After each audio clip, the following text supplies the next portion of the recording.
So మొత్తానికి ఇదొక అంశం అయితే ఇంకొక అంశం కూడా జరుగుతున్నది.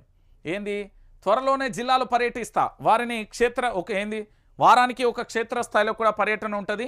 సో అధికారులకు సంబంధించి అధికారులు ఆఫీస్ దాటడం లేదు, ప్రజలకు ఉపయోగపడే కొత్త ఐడియాలు ఇవ్వండి. కలెక్టర్లు ఆఫీసులతో రివ్యూలతో సీఎం రేవంత్ రెడ్డి. ప్రతి థియేటర్లోనూ యాంటీ డ్రగ్స్ యాడ్. షో ప్రారంభానికి ముందు తప్పనిసరి సిటీ నటులతో ఇకపై షార్ట్ వీడియోలు. ఫిలిం ఇండస్ట్రీకి సైతం సామాజిక బాధ్యత, కోఆపరేటివ్ చేస్తే అనుమతులలో సహకారం. రివ్యూ మీటింగ్లో సీఎం రేవంత్ రెడ్డి. ఎవరు వాళ్ళ డ్రగ్ తీసుకునేది వీళ్ళు, వ్యవస్థని చెడగొట్టేదే వీడు.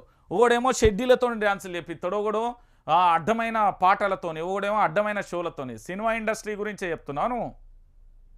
చెడు ఉంటుంది, చెడు ఖచ్చితంగా ఉంటుంది. మీరు అందులో ఉన్న మంచిని స్వీకరించాలి. చెప్పేది శ్రీరంగ నీతులు, చేసేది లంగ పనులు. మొన్నటిదాకా దొరకలే బెంగళూరు ఫామ్ హౌస్లో, ఏమని చెప్పిళ్ళు, లంగ పనులు దొరకలే. మనకి ఎంతమంది సినీ సభ్యులు ఎంతమంది డ్రగ్స్ తీసుకున్నట్టుగా దొరకలే.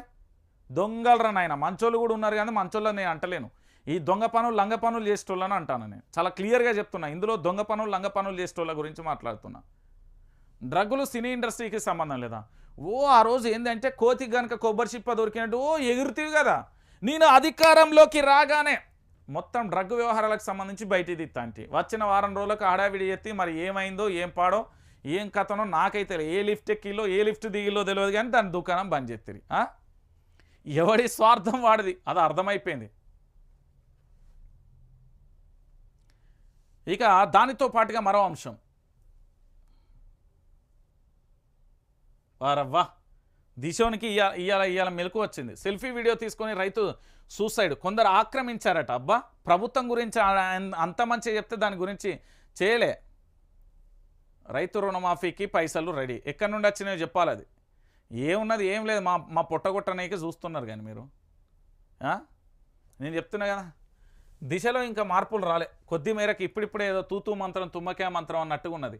ఇక రాహుల్వి పిల్ల చేష్టలు, లోక్సభలో ప్రతిపక్ష నేతపై ప్రధాని నరేంద్ర మోడీ ఫైర్. సింపతి కోసమే సభలో డ్రామాలు ఆడుతున్నారు. అగ్నిపథ్ ఎంఎస్ఎస్పీపై అబద్ధాలు. ఈ అగ్నిపథ్ దాని గురించి గతంలో ఇక్కడ సికింద్రాబాద్కు జరిగింది చూడండి ఒక ఘటన. ఆ ఎంక్వైరీ ఇంకొకసారి మళ్ళొక్కసారి చేయాలని నేనైతే రాష్ట్ర ప్రభుత్వాన్ని డిమాండ్ చేస్తూ ఉన్నా. అందులో అమాయకమైన నిరుద్యోగులు ఒక 2-3 చనిపోయారు.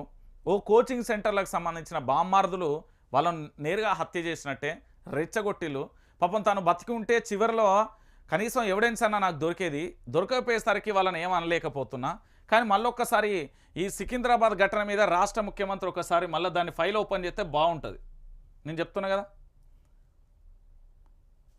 భయపడుతున్న బియ్యం దొంగలు.